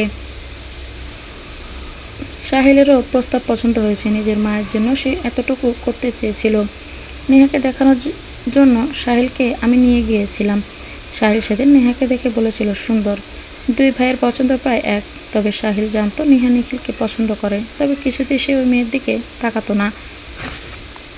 শত্রুতা এক পাশে, মেয়েদের সম্মানের জায়গা এক পাশে। তবে সে শুধু বলেছিল মেয়ে পছন্দ হয়েছে, অন্য কিছুই না। যখন শাহ আলমের মেয়ের বিয়ের কথা উঠল তখন আবারও আমার পাতা ফাঁদে পা দিল সাহিল। নীরবকে দিয়ে সব কিছু করালো চৌধুরী বাড়ির সম্মান নষ্ট করতে। সে জানতেই পারল না সে নিজ হাতে নিজের বোনের জীবন নষ্ট করেছে। তাতেও কিছু হলো না। জেনের বিয়ে হয়ে গেল লোক সমাজে। কয়েকদিন এসব নিয়ে কথা বললেও সব কিছু মেনে নিল। বিয়ের পরে নিখিল যখন সাহিলের সাথে দেখা করতে চাইল, সেদিনই আমার সন্দেহ হয়েছিল নিখিল হয়তো কিছু জানে। এই ছেলেকে হালকাভাবে নেওয়া ঠিক হবে না। আমি লোক দিয়ে সাহিলের গাড়ি ব্রেক ফেল করাই। ইলিয়াস মৃদু হেসে আবার বলে, তবে আমার ভাগ্য সত্যি ভীষণ ভালো শাহ আলম। তোমার ছেলে নিখিল নিজের ভাইকে বাঁচিয়ে নিয়েছিল। আমার অগোচরে বিদেশও পাঠিয়েছে। সেখানেও আমি সাহিলকে পথ থেকে সরাতে চেয়েছিলাম। যদি সাহিলই না থাকে তো আমারও ধরা পড়ার কোনো চান্স থাকে না। কিন্তু সাহিলকে সুস্থ করেই ফেলল নিখিল। পরে জানলাম নেহার বিয়ে আগেই নিখিলের সাথে দিয়েছো তোমরা। নিখিলও ততদিনে আমাদের প্রোডাক্টের ভেজাল বের করে ভক্ত অধিদপ্তরে দিয়ে দেয়। প্রচুর লস হয়। সব শ্রমিকদের টাকা দিতে গিয়ে অবশেষে বাধ্য হয়ে কোম্পানি বিক্রি করতে হয় আমাকে, যা কিনেও নেয় নিখিল। তবে আমি সেদিনই অবাক হয়েছিলাম নিখিল সাহিলের নামে কোম্পানি কিনেছে। আমার মাপ চাওয়ার কোনো মুখ নেই। জীবনে কম অপরাধ করিনি আমি। আমি সত্যি কঠিন কোনো শাস্তি পাওয়ার যোগ্য। নিখিল আমাকে শাস্তি না দিয়ে আমাকে সবচেয়ে বড় আত্মগ্লানি নিতে রেখেছে। জেলে পচে মরলেও হয়তো এত কষ্ট হতো না যতটা নিজের ভেতরে ভেতরে অনুতপ্ত হয়ে মরছি। কথাগুলো বলে থামতেই ইলিয়াস খানের গালে সজোরে একটা চড় বসিয়েছেন তার স্ত্রী। রাগে হাত কাঁপছে মহিলার, ঘৃণায় গা রিরি করে উঠল। ভাবতেও কষ্ট হচ্ছে, এরকম একটা মানুষ তার নিজের স্বামী, যাকে সে এতটা ভালোবাসে, সম্মান করে, নিজের জীবনের সবচেয়ে উপরে রেখেছে, সে লোকটা কিনা একজন বিবেকহীন অমানুষ। তিনি তীব্র ঘৃণা ভরা কণ্ঠে বলে উঠল, আমার নিজের প্রতি ঘৃণা হচ্ছে ইলিয়াস, এটা ভেবে আপনার মতো মানুষ আমার স্বামী। আপনার এই রূপ আমার সামনে প্রকাশ হওয়ার আগে আমি মরে গেলাম না কেন? এভাবে এত নিখুঁতভাবে ঠকাতে পারলেন আপনি আমাদের। শুধু আমাকে না, আপনি একটা বাচ্চা ছেলের জীবন তিলে তিলে শেষ করে দিয়েছেন। একবার বুকের ভিতরটা কেঁপে উঠল না আপনার? কীভাবে পারলেন মিথ্যার পর মিথ্যা দিয়ে একটা বৃত্ত সাজাতে? আমি আজ সবার কাছে লজ্জিত। আমাকে ক্ষমা করবেন সাহিল বাবা, আমাকে মাফ করে দিস। আমি যদি এর এক ফোঁটাও জানতাম তোকে তোর মায়ের বুকে ফিরিয়ে দিতাম বাবা। এ হতভাগ্য মাকে ক্ষমা করে দিস। বসার ঘর জুড়ে শুধুই নীরবতা। ইলিয়াস খান যেন উঠতে পারছেন না। স্ত্রী ছিল তার শেষ ভরসা, একমাত্র সাথী। সেই মানুষটিও তাকে ছেড়ে গেছে। কি নিয়ে থাকবেন তিনি? বেঁচে থাকার কোনো কারণ খুঁজে পেলেন না যেন। সাহিল টি টেবিলে হাতড়ে পানির জগটা উঠিয়ে নিল। তার গলা শুকিয়ে এসেছে মনে হচ্ছে। কতকাল পানি খায় না। ডকডক করে পুরো জগের পানি খেয়ে ফেলল সে। নিজেকে এতটা অসহায় লাগেনি কখনো। যে জিনিসগুলোকে 28টা বছর নিজের ভেবেছে তার মধ্যে কিছুই তার না, সব কিছু ছিল মরীচিকা। আজ কেমন মিলিয়ে গেল চোখের পলকে। এরকম তীরে এসে ঠেকলো সে। এখনকার মানুষগুলো কি তাকে মেনে নেবে, আগলে রাখবে? সাহেল কি পারবে তাদের আপন করে নিতে? এতটাও কি সহজ সব কিছু? তাহমিদা বুঝলেন ছেলেটা কিসের মধ্যে দিয়ে যাচ্ছে। তিনি মাথায় হাত রেখে বলল, তুমি ঠিক আছে তো বাবা? হামিদা বেগম সাহারাকে জড়িয়ে কাঁদছেন দূরে। ছেলেকে পাওয়ার আনন্দে এতদিন দূরে থাকার কষ্ট সব মিলিয়ে তিনি দিশেহারা। শাহ আলম চৌধুরী স্তব্ধ হয়ে বসে, বাকিরাও। তাহমিদা বেগম গেলেন হামিদা বেগমের কাছে, বললেন, আপা তুমি কাঁদছো কেন? আমাদের ছেলে তো সাহিল, তোমার ছেলে, তোমাকে প্রয়োজন। যদি তুমি এভাবে কাঁদো তো তাকে কে সামলাবে? চলো। চোখ মুছে সাহারাও বুঝলেন সেতারা বেগমের বয়স হয়েছে, এসব নিতে পারলেন না যেন। প্রেশার বেড়েছে তার। জেরিন সাব্বির নেহামিলে তাকে রুমে রেখে আসলো। ইলিয়াস ফ্লোরে বসে শাহ আলমের পা জড়িয়ে বসে আছে। আমাকে মাফ করে দাও ভাই, যা শাস্তি দেবে তাই মানব। জীবনে কোনো কিছু অবশিষ্ট নেই আমার। এক নিঃস্ব মানুষ আমি। শেষ জীবনটুকু একটু তোমাদের দয়া নিয়ে বাঁচতে চাই। নিখিল শাহ আলম চৌধুরীর কাঁধে হাত রাখল। শাহ আলম যেন হুঁশে ফিরল। ইলিয়াস খানের দিকে তাকিয়ে বলল, যাও, ক্ষমা করে দিলাম। আমার ছেলেকে ফিরিয়ে দিয়েছো তাতেই অনেক। যদি কাজটা আরও আগে করতে তো ভালো হতো ইলিয়াস। তারপরও তোমাকে কোনো শাস্তি দিতে চাই না আমি। শুধু আমার পরিবার থেকে দূরে থেকো। অনেক তো করলে, এবার নিজের জীবন নিয়ে থাকো। যতটুকু পারো ভালো থাকো। ইলিয়াস খান চলে গেল সদর দরজা ছেড়ে। সাহিলের পাশে এসে বসলো হামিদা বেগম। সাহিলের মুখে হাত রেখে বলল, তুই আমার ছেলে, আমার সন্তান, আমার নাড়ি চাড়া ধন। কত বছর পর আসলি মায়ের কাছে। আমি তোকে চিনতে কি করে ভুল করলাম? তুই তো আমার কাছেই ছিলি 9টা মাস। মায়ের প্রতি অভিমান জড়িয়ে রাখিস নি তো বাবা? মা জানলে তোকে যেখান থেকে পারতাম নিয়ে আসতাম বাবা। সাহিল হামিদা বেগমকে জড়িয়ে ধরে ছোট বাচ্চাদের মতো শব্দ করে কেঁদে দিল। বাড়ির প্রতিটি মানুষের চোখ ভিজে এসেছে। জেরিন সাব্বির, বৃষ্টি, নেহা, রৌফ এক পাশে দাঁড়িয়ে, নিখিলের পাশে মিহির। মিহির নিখিলকে জড়িয়ে ধরল শক্ত করে। ছেলেটা এই সত্যিগুলো 1 বছর ধরে নিজের কাছে রেখেছে, না জানি তার কত কষ্ট হয়েছে। নিখিল মিহিরের কাঁধে হাত রেখে বলল, বোন জামাই এখন কিন্তু আমাদের দল আরও ভারী হলো। 3টা ভাই, আমার বোনের সাবধান। আমার বোনের সাথে যদি কোনো কিছু করেছিস তো? মিহির বলে উঠল, আমিও চাই আমার বন্ধু আর বউ সবসময় জিতে যাক। হামিদা বেগম সাহিলের চোখে পানি মুছে দিয়ে বলল, বোকার মতো কাঁদছিস কেন? আমি আছি তো। হামিদা বেগম সাহারা এসে বলল, আমাদের তো চোখে পড়ে না, ছেলে তো তোমার একার, আমাদেরও তো ছেলে। বুঝলে, একা একা সব ভালোবাসা দিবে নাকি? এসব অবিচার মেনে নিব না আমরা। সাহারা তাহমিদা পাশে বসে বলল, ওই ছেলে শোন, আমি তোর মেজো মা আর আমি ছোট মা, বুঝলি? একটা মা না, 3টা মা আমাদের। যদি বড় ভাবিস তো কান টেনে দিব। সাহিল হেসে উঠল, মনে মনে কৃতজ্ঞতায় আবেশিত হলো। আল্লাহ তার জন্য এত ভালো কিছু রেখেছিল, সে তো কল্পনাও করেনি। এতদিন ভাবত সে শূন্য, আজ বুঝলো সে পরিপূর্ণ। তার জীবনও সুন্দর, বাকিদের থেকে একটু বেশি সুন্দর। সাব্বির এসে বলল, পিপ পিপ সাইড প্লিজ, এবার বাবাদের পালা। আজ ছোট বলে আমাদের কেউ পাত্তা দিচ্ছে না। কি বলিস রে তোরা? বাকিরা তার কথা শুনে মাথা দোলালো। সাব্বির গিয়ে মাহফুজ চৌধুরীকে আঙুল দিয়ে গুঁতো মেরে বলল, যাচ্ছ না কেন? তোমরা যদি সাহিল ভাইয়ের সাথে সহজ না হও, ওর নিজের কেমন লাগবে? যাও বলছি। মিহির নিখিল এসে 3 ভাইকে উঠিয়ে পাঠালো। নিখিল জানে তার বাপ কান্না করে দেওয়ার ভয়ে যাচ্ছে না, একটা বদ লোক। 3 ভাই এসে বসলো। শাহ আলম চৌধুরী সত্যি ছেলেকে জড়িয়ে ধরে কেঁদে দিল। মিহির ছলছল চোখে তাকিয়ে বলল, আহ, আমার সহজ সরল শ্বশুরটা কি ভালো, কি ভালো, শুধু তার জাহিল পোলাটা বুঝলো না। নিখিল চোখ কটমট করে তাকালো। মিহির বলল, দেখ তোর শ্বশুরটা নিরামিষভাবে জড়িয়ে ধরলো, নাই দয়া মায়া কিচ্ছু নাই, পুরাই তোর মতো। শহীদুল চৌধুরী বলল, অফিসে যেতে হবে এখন ভাইজানরা, চলো। শোনো, তোমরা কেউ ব্যস্ত হয় না, অফিসে খেয়ে নিব আজ। সাহিলের মাথায় হাত রেখে বলল, রেস্ট নেবে, ঠিকমতো খাবে, মনে রাখবে জীবনে চড়াই উতরাই থাকবে। এসব ভেবে মন খারাপ করবে না, নিজেকে একা ভাববে না, আমরা সবাই তোমার পাশে আছি, আমরা সবাই একটা পরিবার। তোমার মন খারাপ থাকলে কিন্তু সবারই মন খারাপ থাকবে, তাই মন থেকে খুশি থাকবে। আল্লাহ যা করেন ভালোর জন্যই করেন। অতীত ভেবে দুঃখ পাবে না, বর্তমান ও ভবিষ্যতে যাতে সুখে থাকতে পারো সেদিকে খেয়াল রেখো। শাহ আলম চৌধুরী, মাহফুজ, শহীদুল বেরিয়ে গেলেন। মিহির নিখিল সাব্বিরকে বলল, তারা যেন বিকেলে যায়। বড়রা যেতে সাব্বির এসে সাহিলের পাশে বসল। গদগদ হয়ে বলল, উফ ভাইয়া, কি বলবো, আমি তোমার একমাত্র কিউট ড্রেসিং হ্যান্ডসাম ছোট ভাই। রূপ বলে উঠল, আমি কি বেশি এসেছি নাকি? তুমি অঙ্কে এত কাঁচা পাশ করেছিলা কেমনে বলবা? 2 মাত্র। সাব্বির বলে উঠল, তোকে আমি গলায় ধরি না। বৃষ্টি জেরিনের চোখ অশ্রু জমল। তাদের বড় ভাই বৃষ্টি জেরিন একসাথে বলে উঠল, ভাইয়া। সাহিল তাকালো মেয়ে দুটার দিকে, তার ছোট বোনও আছে, কি ভাগ্যবান ব্যক্তি সে। আগে শুনতো বোন নাকি মায়ের প্রতিচ্ছবি হয়, তাদের মতো করে আগলে রাখার মানুষরা দুটো হয় না। সাহিলের কত আফসোস ছিল তার কোনো বোন নাই। 2 বোন এসে জড়িয়ে ধরল তাদের ভাইকে। সাহিল ইতস্ত করে বলল, জেরিন, তুমি আমার উপর রেগে আছো তাই না? তোমার সাথে যা করে। সাব্বির মুখ থেকে কথা টেনে নিয়ে বলল, পুরনো কাসন্দি ঘাটা নিষিদ্ধ। আর বলছো এটা তুমি? সাহিল ব্রো, তুমি আমারটা না করলে গসিটি ব্যাগের মতো এমন একটা নাদুস নুদুস বউ আমি পাইতাম নাকি? জেরিন বলে উঠল, সাব্বিরের বাচ্চা। সাব্বির হাই তুলে বলল, তোর পেটে। জেরিন বলে উঠল, নাউজুবিল্লাহ। নেহা একটু পর এক ট্রে ভর্তি শরবত নিয়ে হাজির হলো। নেহা শরবত দিতে দিতে বলল, তোমরা আমাকে রেখে ভাইয়ের সাথে পরিচিত হয়ে গেলে, আমি তোমাদের জন্য কত কষ্ট করে শরবত বানালাম। সাব্বির কাঁদে কাঁদে ফেস করে বলল, আমার নেহা বোনটা। আমি আছি তো বোন, আয় এখানে বস, লজেন্স কিনে দিব। নেহা সবাইকে জুস দিতে গিয়ে বসে বলল, বুঝলে সাহিল ভাইয়া, আমি কিন্তু অনেক খুশি। আজকে থেকে আমার 2টা ভাই হয়েছে। আমি কিন্তু তোমার সবচেয়ে ছোট এবং সবচেয়ে ভালো বোন।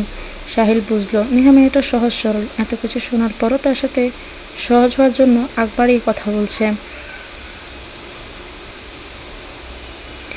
বাকিরাও কতটা গোল্ডেন হার্টের তার বুঝে নিল কয়েকটা মুহূর্তে। নিখিল মুখ বাঁকিয়ে বলল, তুই আর ভালো, আমার শরবত দিলি না কেন? তোমারটা তুমি বানিয়ে খাও, এত দিতে পারবো না। নিখিল চোখ রাঙানি দিল। নেহা বলে উঠল, বড় মা, তোমার ছেলেকে দেখো, চোখ দিয়ে আমাকে মারছে কিভাবে, তাকায়। নেহা অর্ধেক খাওয়া গ্লাসটা নিখিলে টান বসালো। নেহা টানলো, টানাটানি করছে দুজন। 3 মা দেখছে আর কপাল চাপড়াচ্ছে। আবার দুজনে লেগেছে, এরা কবে বুঝদার হবে? নেহা বলে উঠল, দেখুন, আপনি এটা খেলে আপনার পেটে রোগ জীবাণু অ্যাটাক করবে, অন্যের মুখেরটা খেতে নেই। নিখিল চোখ বড় বড় করে তাকালো। এতবার বউয়ের ঠোঁটে চুমু খেলো, আর এটা তো সামান্য শরবত। নিখিল বলল, সবার সামনে মুখ খুলতে বাধ্য করবি না বললাম, যা খুশি করেন, আমি দিব না। নিখিল বলে উঠল, ওই যে রোজ রোজ তোকে নেহা নিখিলের মুখ চেপে ধরে বলল, নির্লজ্জ পুরুষ।